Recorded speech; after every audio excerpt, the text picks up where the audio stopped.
Yeah, it's been lovely. It's been a lovely experience. We've got a great bunch of guys, and even though we haven't done as well as we wanted to, the mood in the camp is still being kept optimistic. And right until the last game, actually, we were almost in the possibility of getting to the playoffs. So I'd say the training has been very good. And the characters that we have in the team have reacted really well.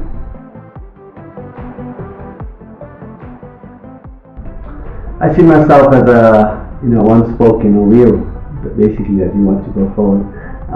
Obviously, we have head coach, you have the bowling coach, you have the managing, you have the whole structural part, and we all get together and we do our best to try and brainstorm our best way forward with the team and with the players that we have.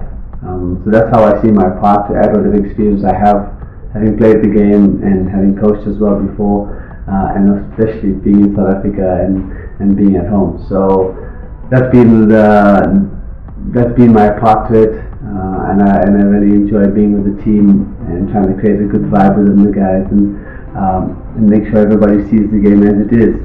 Sometimes you do get caught up in the emotional part of the game, because of the wins, the losses, the failures, the successes. So to look at the game, from a holistic point of view, and to try and make sure that you're always enjoying it, and you're striving to win. Yeah, it's certainly about sharing ideas. T20 cricket is such an amazing format in that it allows everybody who has different techniques and different ways of batting to bat and to score runs. So sharing the ideas and almost giving and allowing players a framework to work with, and allowing them to find a way to get there. That's the beauty about it. Obviously, playing in South Africa, you have differences in our pitches, in our field, and all that type of stuff. It doesn't change a great deal than a person's normal way of scoring runs and succeeding, but it's to allow them that support and finding their way in it. That's kind of what we try to do. Yeah, it takes a few things to kind of come together. One is the skill of the players, which we have had. You need a bit of fortune here and there, which we have had as well. Sometimes things have gone away, some things have not gone away, and that's always part of it. The team has gelled pretty good. It's been a difficult one to pinpoint why we haven't been as consistent. If you try and break it down, I think in the batting department we haven't had any batter or few batsmen who have kind of stood out and taken the game, as they say, on the scruff of the neck, and haven't managed to get those big totals that some of the teams who are on top of the log have. Batters who are scoring 70s, 80s, 90s, and 100s. We've kind of struggled like that. In the bowling department, I think they've been pretty solid. We've had some good performances, and I think with the kind of totals we've put up, the bowlers have done pretty decent in keeping us in the game for as long as we have been. We've had, I think, 3 or 4 last ball finishes, so those type of games have been really exciting and wonderful to watch. But when you're on the wrong side of it, it's obviously disappointing for the team, but there's lots of things that we have taken for the next season.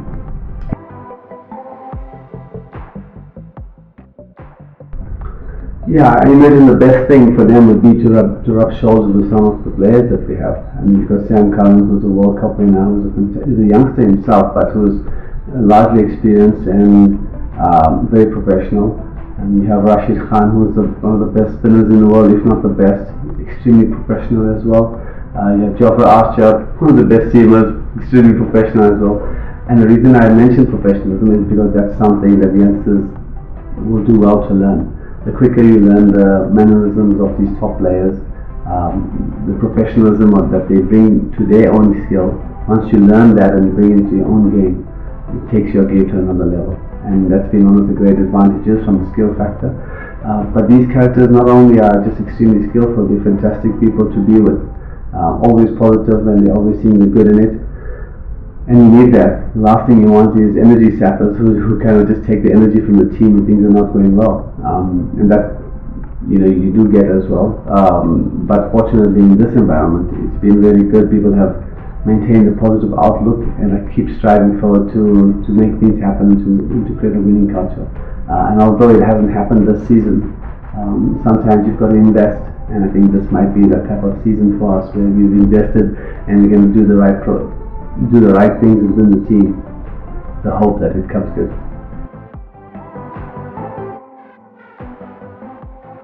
As a youngster, we've all been there, and you take the game a lot more personally, so to say, as your successes at times may give you a distorted image of yourself or the game, and similarly your failures does the same thing.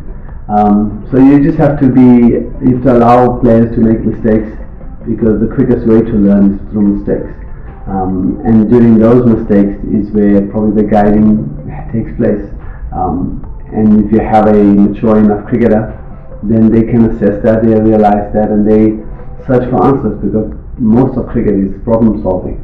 And because there's always going to be problems somewhere or the other. So it's to help these guys facilitate that process of finding something that works within their personality. That's a really exciting thing, and that I've really enjoyed about coaching, and I enjoyed this interaction.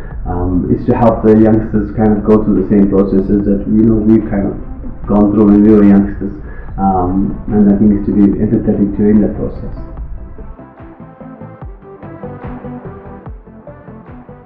Yeah, it's going to do a huge amount. I mean, the fact that you mentioned the packed crowds, all these type of things are things that inspire a player to want to perform and be part of.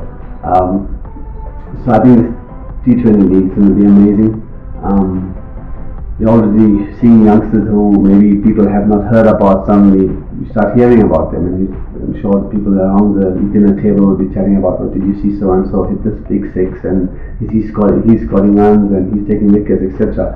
So that conversation and that kind of hype that's been created already, that's already a win for cricket as a whole. So the youngsters will be inspired, and those who are already playing and who have had years of experience under their belt, they are wanting to be still be involved as long as they can in a competition like this.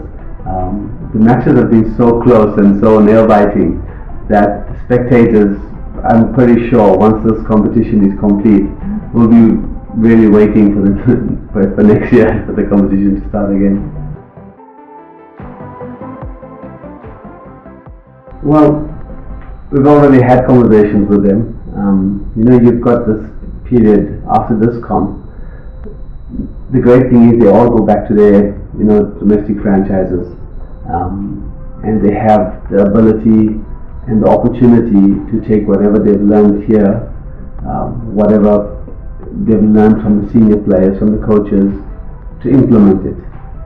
Certainly I'll be in contact with some of the guys, because you want to check up that these guys are, if there's any guidance or any help that they need, we're always available for them. So this 10 months that they have, if they dedicate themselves to putting the work in, putting the effort in, then it's only going to improve their cricket.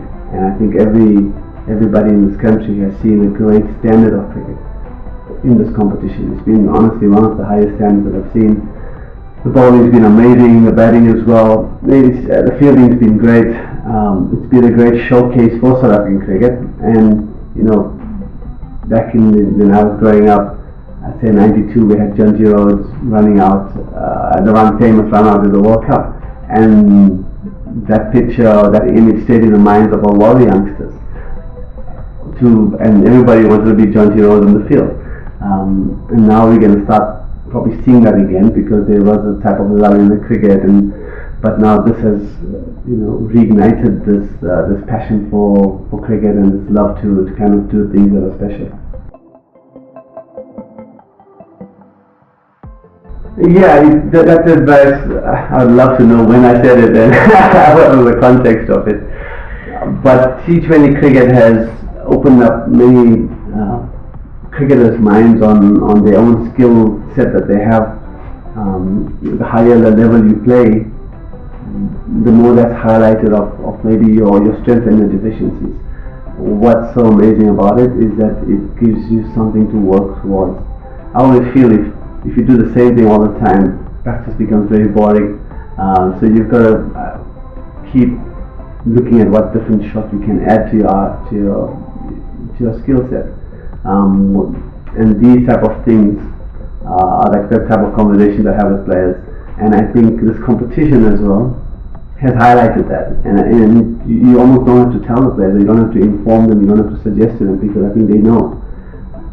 Seeing other players do well, seeing how what standard is required, almost makes the penny drop.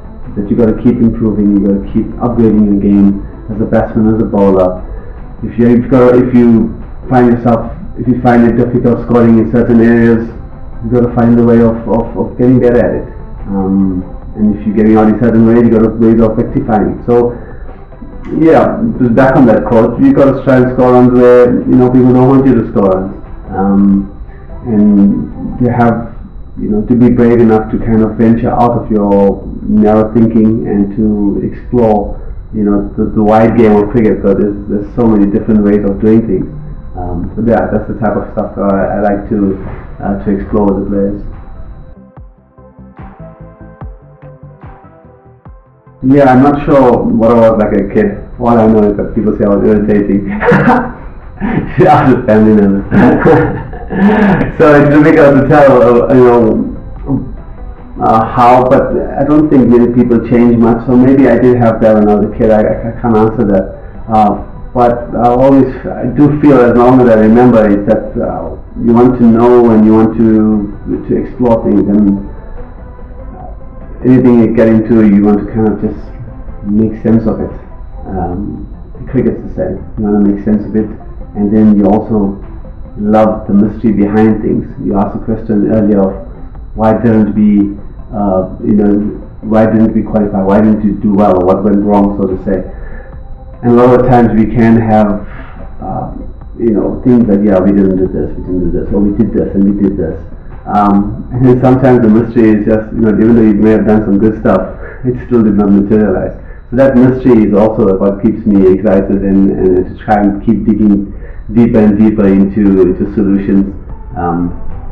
Even though you may never find one, the fact that exploring it is exciting enough. So with the players, I just try and share that and create an excitement in training, because the last thing you do is get boring. Create that excitement and create that wonderment of cricket, because it is a wonderful game.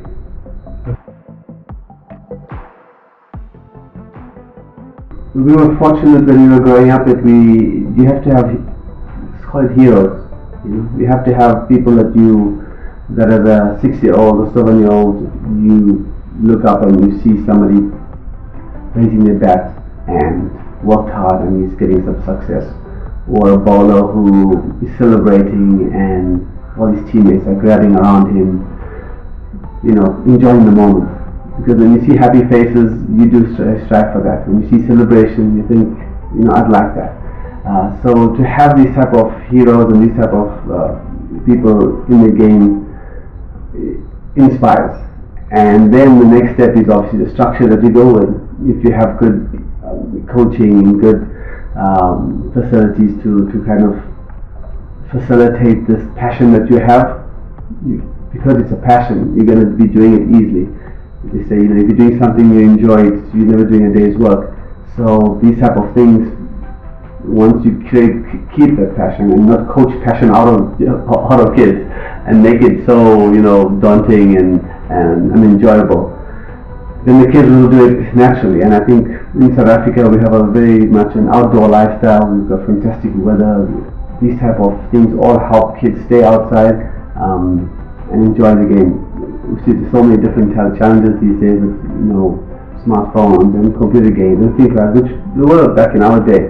But it's to keep encouraging the kids to go outside, play, get the energy going, and maintain that passion. And the more they succeed in it, the passion will grow.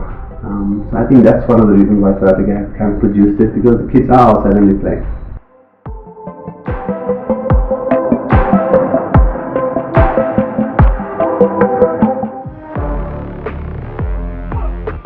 It's lekker.